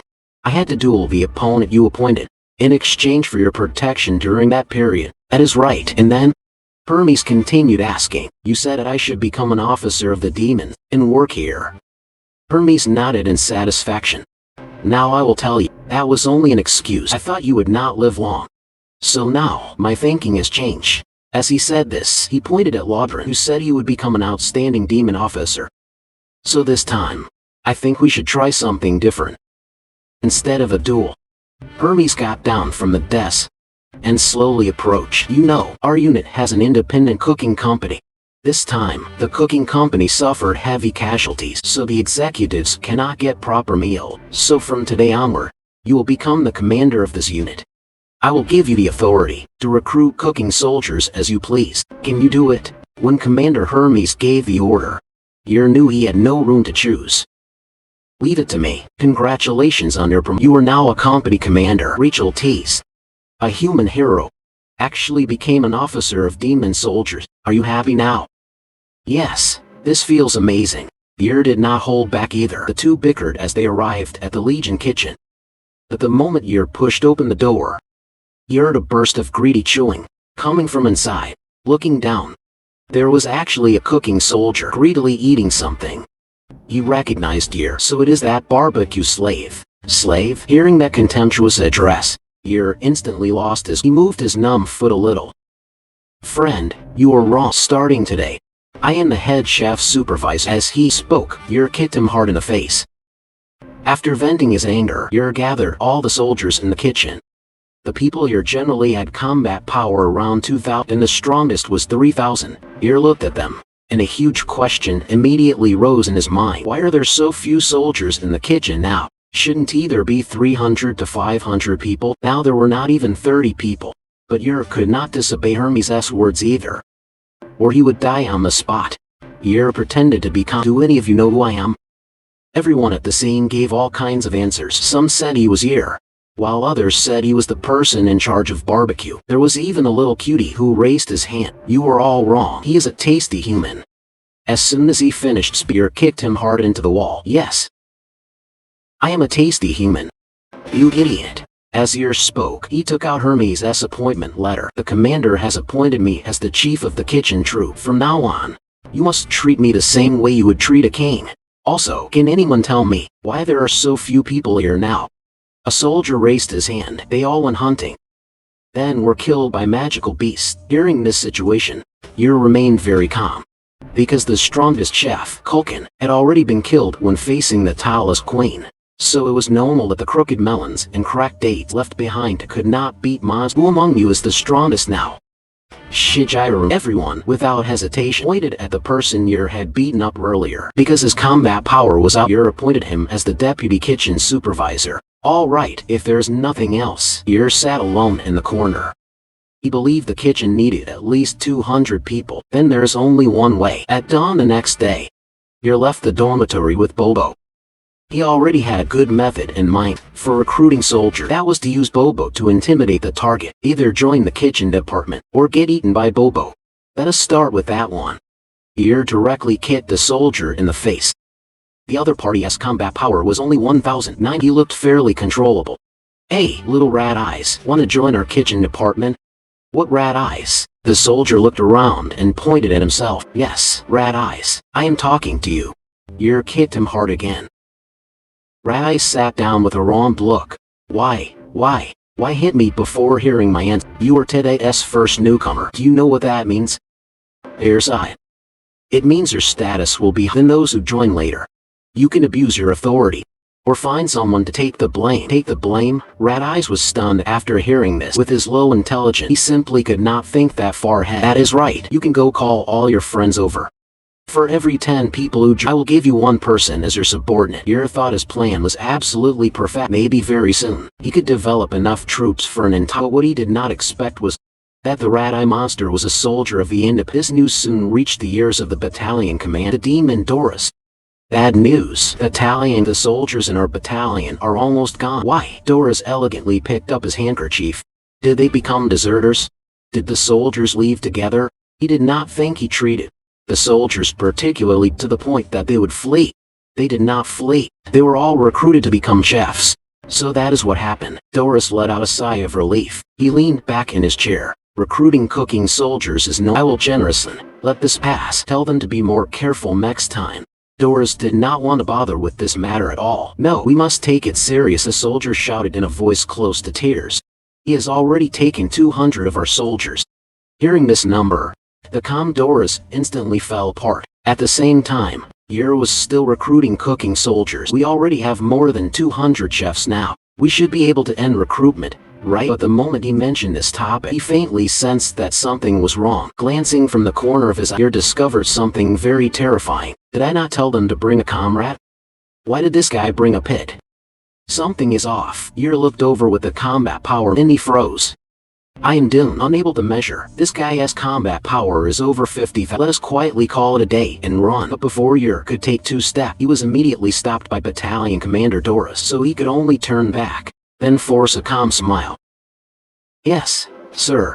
What wind has blown you here? Doris stated his identity as the battalion commander of the 3rd Legion's Independent and began questioning Yer. You ask what wind has blown me here? Do you not know? What exactly are you thinking? As he spoke, he pointed at the soldiers Yer had just recruited. Why did you take away half the soldiers in my battalion? Yer was dumbfounded. He had not expected these guys to all come from the same battalion. Please hear me out, sir. Damn it. No wonder this whole thing had gone so smoothly. A few minutes later, Yer was brought by Doris to the office. You say you did not do this on purpose? Yer quickly nodded, then began flattering him. Yes, sir. I selected only the soldiers who looked the bravest, but they just happened to all come from your battalion. Hearing this, Doris was overjoyed inside. Commander Chemis likes this fellow, so I had better not make this a big deal. Thinking of this, he immediately put on a smiling face. Since this is your way of choosing people, then we can only comply. Is that really all right? Yer was overjoyed, but he knew things would definitely not be that simple. Sure enough, in the next second, Doris spoke. But I have one condition. That is, take one more soldier from our battalion. Then it will be fine. Yer guess? Doris wanted to shove some useless coward onto him. What? You are not willing? Seeing that Yer still did not respond, Doris' killing intent began to show. No. I am just very happy. Yer ran out of the office without looking back. Just introduce him to me when the time comes. Not long after Yer returned to his office, the room's door was suddenly open. Immediately after, a burly giant appeared. His name was Ezoru. He was a hybrid of an ogre and a half-orc. Yer looked up and saw that the other party's combat power could not be measured. This guy looks very stupid, but he is extremely strong. I have to make good use of him. By the next day, Yer gathered all the soldiers in the kitchen again. Let me introduce myself once more. I am Bobo's keeper and the chief kitchen supervisor. In the time that followed, Yer explained his plan. That was to reorganize the department. He prepared a roster then made them stand according to their positions on the roster. Because Yer discovered that these orcs' intelligence levels were basically the same, but their combat power varied greatly. Therefore, he classified them according to combat power. The physically weaker ones were assigned kitchen duty, while the stronger ones would go hunting. A few minutes later, they stood in 2 lines according to Yer's instructions. The ones on the right were the cooking squad, while the ones on the left were the combats. You should have no objections, but as soon as Yer finished speaking, one soldier raised his arm. I have an objection. I want to go hunting too. I want to eat fresh meat. The one speaking was an extremely short and skinny orc. After hearing this, Yer smiled awkwardly, then crooked his finger. Come here, skinny one. The soldier, not knowing way, slowly walked over, and Yer kicked him hard, sending him flying. You want to go? Pass my test first. Clearly, you did not pass. Just as Yer finished doing all this, the hero system sent a notification. You commanded soldiers with outstanding leadership, reorganized and stabilized. Hidden attribute charm increased. Ability command level increased. Yer widened his eyes. This was a completely unexpected gain. Does anyone else have objections? As Yer spoke, he raised his fist. If not, combat squad, take your weapons.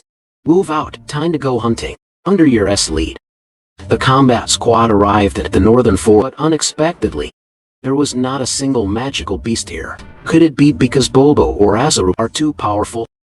They can easily scare the enemies away. Rachel opened her mouth to remind. Yer also felt that made sense. These two were the top fighting forces of the combat squad, so he could not leave them behind. Just then, Rachel seemed to think of something and clapped her hands. She looked at Yer with a wicked smile. Then let us use them as bait.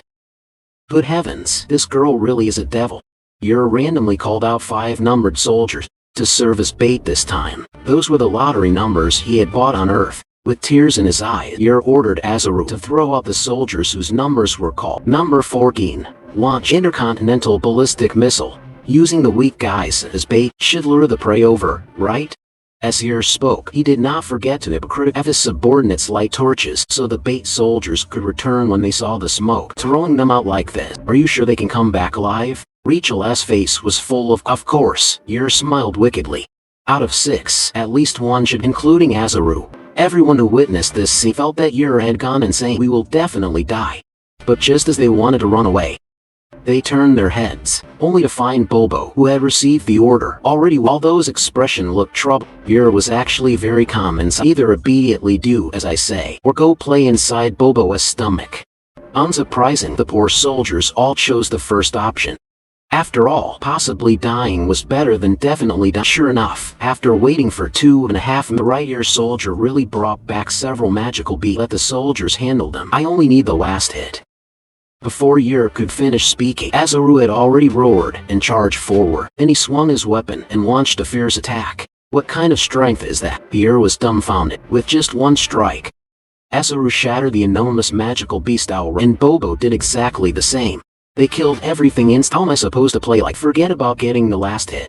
Even the meat on the magical beast had been smashed to pieces all at once. When we come again tomorrow, I absolutely will not bring those two. I will head off first. See you all tomorrow. Not long after returning to the dormitory, Yer turned around and went to the kitchen again. After brewing his emotions for a while, he angrily kicked the door open. Are you all slacking off again? Is the food ready? The deputy chef hurriedly ran over. It is being made. It is just that today's meat is a little meh. Yer's face darkened. A craftsman must not blame his tools. Yes, sir, I will do it right away. Although he said that out loud, Yer knew very well in his heart that with these chefs' cooking skills, whatever they made would probably make even a passing dog. But that was fine. Yer had already thought of a solution. Ordinary soldiers would eat what the chefs made. Only battalion commanders and above were qualified. This not only perfectly solved the lack of production capacity, but also let him use this opportunity to gain favor with the high-ranking officer. After finishing the barbecue, Yer immediately went to find Abelson. Because in that duel, she had helped him greatly, so he wanted to express his thanks with tender barbecue. Thank you. I only need a little. Abelson picked up a piece of barbecue. A rich meaty aroma rushed toward her. The smell was much better than she had expected. After putting it into her mouth and chewing, the taste shocked Abelson even more. This was the most delicious food she had ever eaten, and the Demon King as so delicious. Very soon, Abelson ate all the barbecue clean.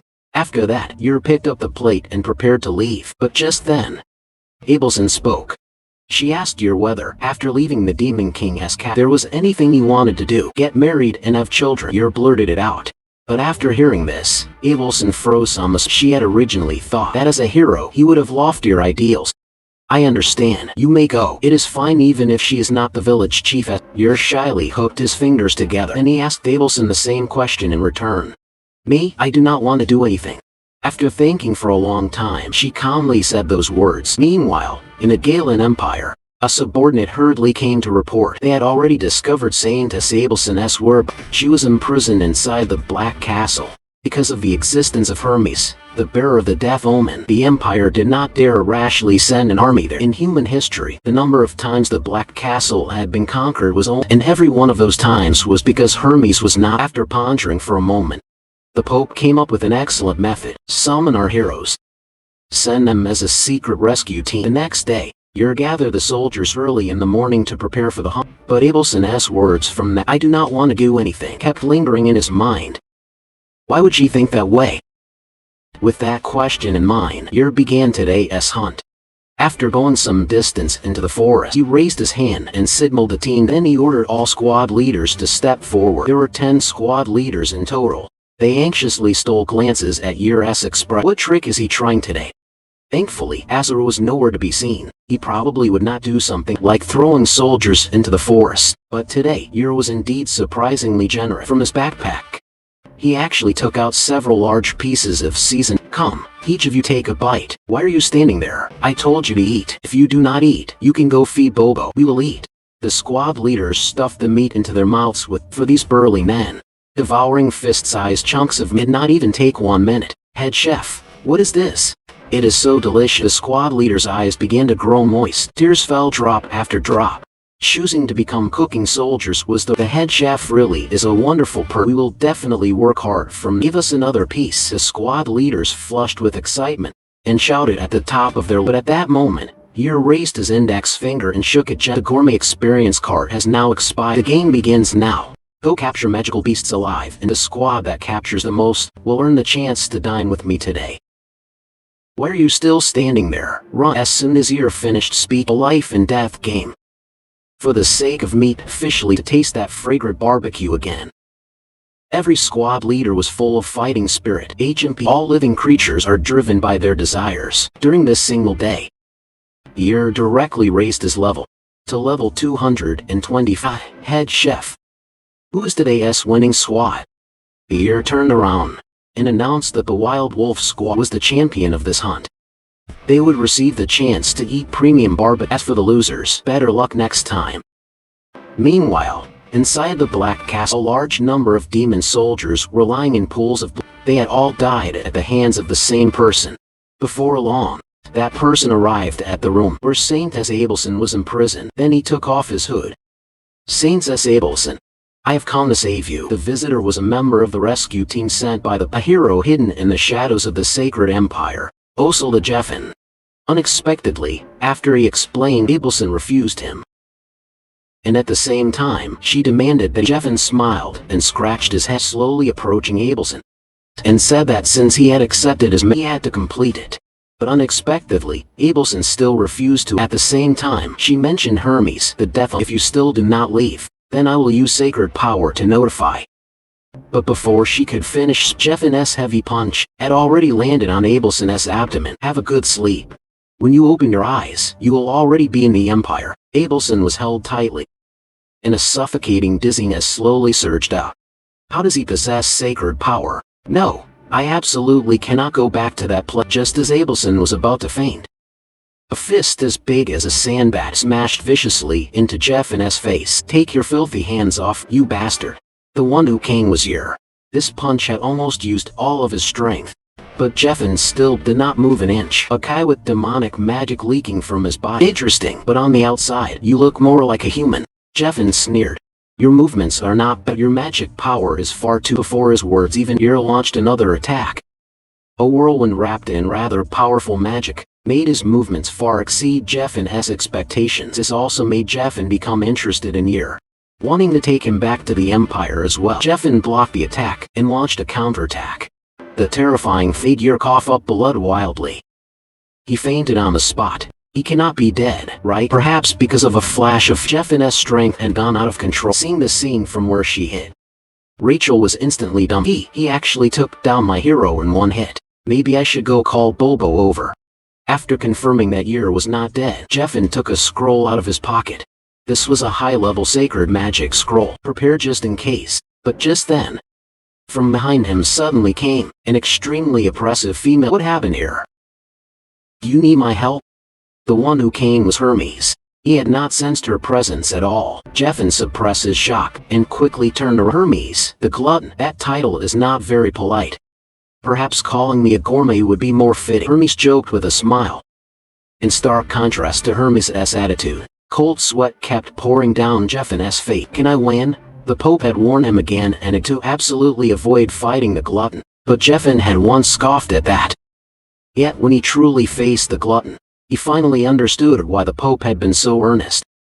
He could not sense her demonic aura at all. Even though she was right before him, he still could not sense Hermes' presence in the slightest. This was not a good sign. It meant the gap in strength between the two sides was that Jeffen had defeated countless opponents stronger than himself. He wanted to challenge himself in the space of a heartbeat. Hermes' terrifying demonic power, like a violent stone, pressed heavily onto Jeffen's body. Do not panic. Do not panic. I have to concentrate. Find the right chance and leave with the Saintess. Then, just as he was thinking, a sudden rush of blood reached his brain. It turned out his arm had already been severed. When did that happen? Jeffen froze instantly. Come on, entertain me a little. Kimmy's opened her bloody maw wide, and Jeffen realized that the tide had already turned again. Forget escaping with the Saintess. Whether he himself could survive was now unknown. After confirming that the mission had failed, Jeffen directly bit down on the scroll in his mouth. Suddenly, a burst of strong light let the sacred magic on the scroll activate. Such pure sacred power would reduce ordinary demons or magical beasts as soon as they touched it. But Hermes, who was right beside him, only frowned slightly. Oh my! Trying to run, not staying to play with me a little longer? In the blink of an eye, Jeffen had already vanished without a trace. Your skill at running for your life is not bad. In truth, Hermes had deliberately spared him. If she had truly intended to kill him, she could have killed Jeffen thousands of times within one. Demons had appeared on the continent for over 500 years. During that time, countless demons had come in again and again. However, only two demons were exceptions: the Demon King and Hermes. Like towering mountains, they had always stood unshaken. The Demon King almost never appeared before, but Hermes the Glutton was completely different. This time, the ones who died were all Lodrin's. Lodrin needs new ones. Time flew by, and soon it was the next day. Yer once again received Lodrin's training. Your attack methods and the way you cast magic are still the same as before. Too simple and direct. Your imagination has limits, so your movements seem monotonous and rigid. Lodrin pointed out Yer's shortcomings, but at the same time, he changed this. No matter how strong your power is, there will always be someone stronger than you. So for the sake of victory, there is nothing wrong with using any move. Under Lodrin's guidance, today's training was officially declared over. The moment he left, Yer immediately collapsed onto the ground. I am dying. I am dying. Hurry and save me. Under Goddess Rachel's healing, Yer's physical condition finally began to you now. I am nothing more than a bottle of healing potion. Is that so? But facing Rachel's complaint, Yer's thoughts had already flown far away. I have nothing I can tell you. Become stronger, Yer. Only with power strong enough can you uphold your own beliefs. Saintess Abelson said I have to become stronger. Yer's ill-timed words instantly stirred Rachel's jealousy. You were still thinking about that woman? You almost lost your life for her. You spoke disrespectfully of the Saintess. You will be punished by God. While the two were bickering, Rachel also voiced her doubts. That little blonde assassin could clearly use sacred power too. Then why would he attack the Saintess from his own side? You're not in agreement. As the next Saintess, she should be extremely valuable. No matter what, we cannot discuss the Saintess anymore. Why? Because you like her? Yer covered his ears. Enough. Stop being jealous. Contrary to his current tsundere attitude, a few dozen minutes later Yer lay in the dormitory and cried. Let my life end right now. In my next life, I do not want to be human. His behavior left Bobo completely. Are you worried about that fool?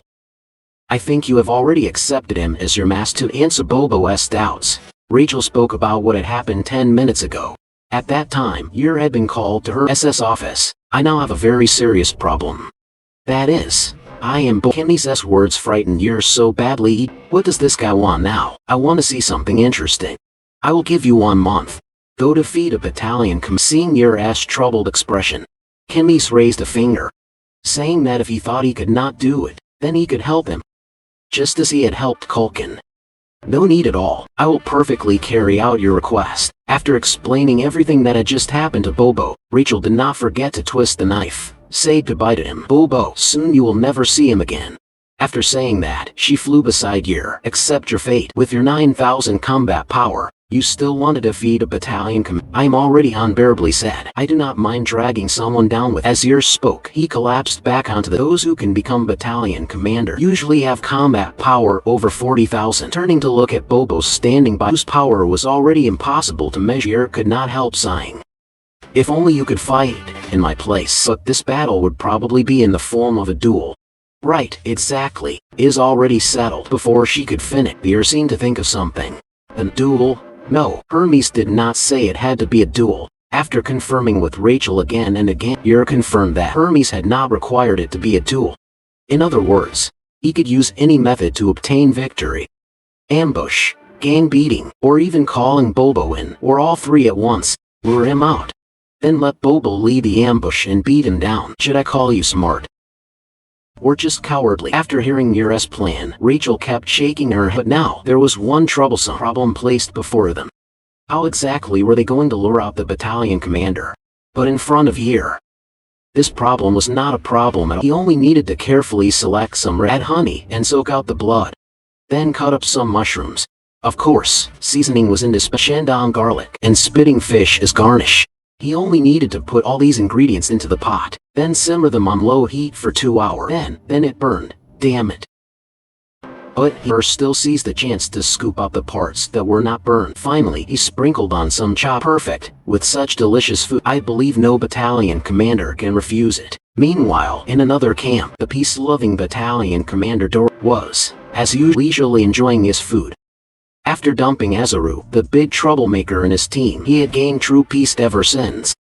But just then, a subordinate came to report that head chef Yer. Without even thinking, Doris waved his hand and refused. Tell him returning Azaru was impossible. But faced with Doris' order, the soldier shook his head. No, he said he came to pay his respect. He wants to personally prepare a delicacy for you. Hearing the word delicacy, Dora's eyes instantly widened like saucers. There had always been a rumor among the people that Yer's barbecue could even conquer Hermes' taste buds. So he hurriedly ordered Yer to come in. Not long after, the soldier with Yer walked in carrying a large plate.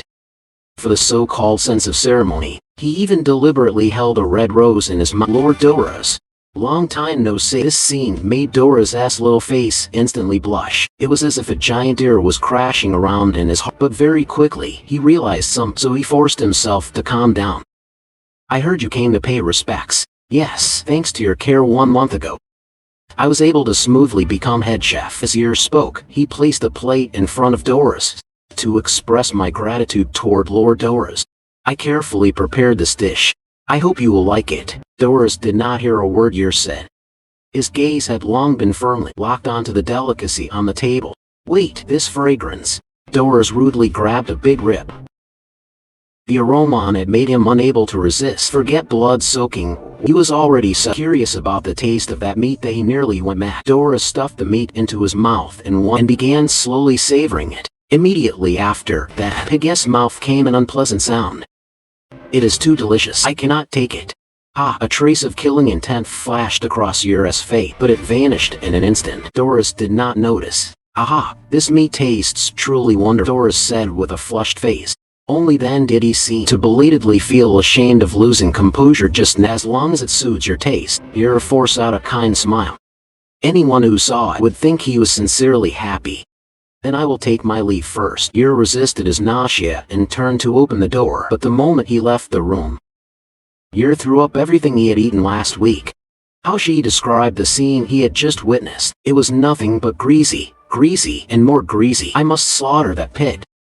Just like that, Yer delivered dishes to Doris for 1 week, regularly feeding him meat, training him into a slave to meat, then leading him into the forest and dealing was Yer's original plan. But today, after Doris tasted the dish, His face suddenly turned gloomy, and he stopped. It turned out that tomorrow he would take part in a battle to defend his position. If he lost, he would lose his battalion commander position. It is all my fault for becoming like this and being looked down on. Doris looked at his bloated body and showed a self-mocking smile. Then he began wolfing down meat in huge bites. But at that moment, Yer fell into deep despair. Damn it, if this pig gets killed in the duel, then my entire week of hard work will be wasted. No matter how I look at it, this pig cannot possibly win in the final battle. That is why you should manage your body properly, you stupid pig. Yer wanted to grab Doris by the collar and roar. But just then, Doris' voice suddenly rang out. If you have time, I hope you will come watch the battle. You are my lucky charm. All right, Yer nodded. Then silently prayed in his heart. Please, let the challenger be someone even more hopeless than Doris. The next day, Yer finished his daily work with a pair of panda eyes, then came to the duel arena. Look on the bright side. Maybe that pig will suddenly awaken and become Piggy Hero. But whose Piggy Hero weighs over 800 pounds? Impossible. Even Yer himself did not believe his self-comforting nod. Meanwhile, inside the duel arena, Doris spent a full half hour just climbing the stairs onto the stage. But after seeing Yer in the stands, he felt that everything he had done was meaningful. My lucky charm, you finally came. And his opponent was a burly demon who had a deer head and looked like a swordsman. Clearly, the result of Yer's prayer was unbearably tragic. Soon, following the referee's command, the duel began. The deer-headed man attacked first. His speed was extremely fast. He stopped the instant he crashed into Doris. Unexpectedly, Doris, who looked like he even had trouble walking, had strength great enough to hold the other firmly under control. Immediately after, he took his stance, then suddenly exerted his strength. Her attack instantly shattered the entire duel arena. Even Yer, who was far away in the stands, was almost caught in the aftermath of the attack. Yer was certain this battle was already over, and the victor was the demon Doris. After the duel ended, Yer returned to the dormitory. After witnessing Doris' true power, he was very certain that relying only on Bobo would absolutely not defeat Doris. Therefore, Yer modified the plan. He had to find an even